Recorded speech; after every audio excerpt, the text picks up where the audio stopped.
কত দুঃখের, কত আফসুসের, কত লজ্জার।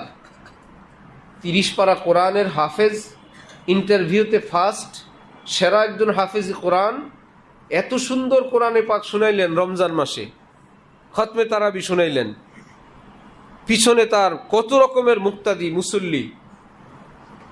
রমজানের 20 রোজা গেল, এখন ওই হাফেজ সাহেবকে সামনে বসায় হাফেজ সাহেবদের জন্য টাকা কালেকশন আরম্ভ হইল, যে ভাই তারাবির টাকা দেন, সবাই তারাবির টাকা দিবেন, হাফেজ সাহেবরা আমাদেরকে তারাবি পড়াইছে, ওনাদেরকে টাকা দিতে হবে। এটা নিয়ে কথাবার্তা চলছে, এটা নিয়ে চাওয়া হচ্ছে। তারপর ইমাম সাহেবদেরকে রমজান উপলক্ষে কিছু দেওয়া লাগবে, মুয়াজ্জিন সাহেব, খাদেম সাহেব আছে। এই যে একটা কালচার, এই সমাজ ব্যবস্থার এই কালচার আমাদেরকে আরো ক্ষতি করছে, আরো ধ্বংস করছে। হেফজখানা থেকে আসলাম, হযরত আলা দামাত বারাকাতুহুমের নিকট এটা শুনলাম, খতমে তারাবির এই জিল্লতি, এই বেইজ্জতি এবং এই টাকার হালাল হারাম, কতটা সম্মানের টাকা, কতটা বরকতের টাকা। যে মসজিদে খতমে তারাবি পড়ানো হইতো সেই মসজিদে গিয়ে এলান করা হলো যে কোনো টাকা পয়সা আমার জন্য উঠাবেন না, মগবাজারে, পেয়ারাবাগ বড় মসজিদ। বলি কি এইটুকুন পিচ্ছি মানুষ, কোনো টাকা উঠাবেন না, আমি এই ফি সাবিলিল্লাহ আল্লাহর জন্য আপনাদেরকে নামাজ পড়াবো। ফতোয়া তো দেওয়া যাবে না, কারণ অতীতের হিস্টোরি অনেক লম্বা, আর এত মোকাবেলা কে করবে। হযরত আল্লাহর সঙ্গে মশওয়ারা করে বিনা ফতোয়ার ভাষায় হযরত আল্লাহ থেকে শোনা, বললাম একজন হাফেজ সাহেব তারাবি পড়ান, মনে মনে আশা 27 রোজা আমাকে একটা টাকা দিবে, আমি মার্কেটিং করব, খাবো, ঘুরবো, উড়াবো।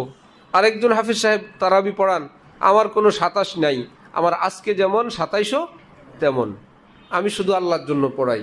দুইজন ইমামের নিয়ত এবং মনের অবস্থা কি একরকম? আপনারা কোন ইমামের পেছনে নামাজ পড়তে চান? 27-এর অপেক্ষায় থাকে না বিনা অপেক্ষায় থাকে? তারপরেও তারা স্থানীয় কমিশনার, হলি ফ্যামিলির কোনো কমিটির লোক, অনেক গণ্যমান্য, মগবাজার এলাকা ইত্যাদি ইত্যাদি। এবং এটা কোনো সম্মানের হইল হাফেজ সাহেবদের সামনে ওনাদেরকে টাকা উঠান। পরের দিন বলল প্রতিদিন আবার ঢালকানগর আসি, পরের দিন এরা ঠিকঠাক করলো, ঠিক আছে আমরা এমনিতেই উঠাবো। বললাম এমনিতেই উঠাতে পারবেন, এক শর্তেই, প্রথম টাকা উঠবে সভাপতি সাহেবের জন্য, দ্বিতীয়টা সেক্রেটারির জন্য, তৃতীয়টা হাফেজ সাহেবদের জন্য। যে ভাই সভাপতি সারা বছর মসজিদের খেদমত করেন, ওনার জন্য আপনারা সবাই যে যা দিবেন দেন, এটা প্রথম রুমাল। দ্বিতীয় রুমাল এটা সেক্রেটারির, ওনার জন্য আমরা, উনি তো কোনো টাকা পয়সার জন্য খেদমত করেন না, আল্লাহর জন্য করেন, আমরা আমাদের মহল্লাবাসীর পক্ষ থেকে রমজান উপলক্ষে সেক্রেটারির দ্বিতীয় রুমাল, তৃতীয়টা হাফেজ সাহেবের জন্য।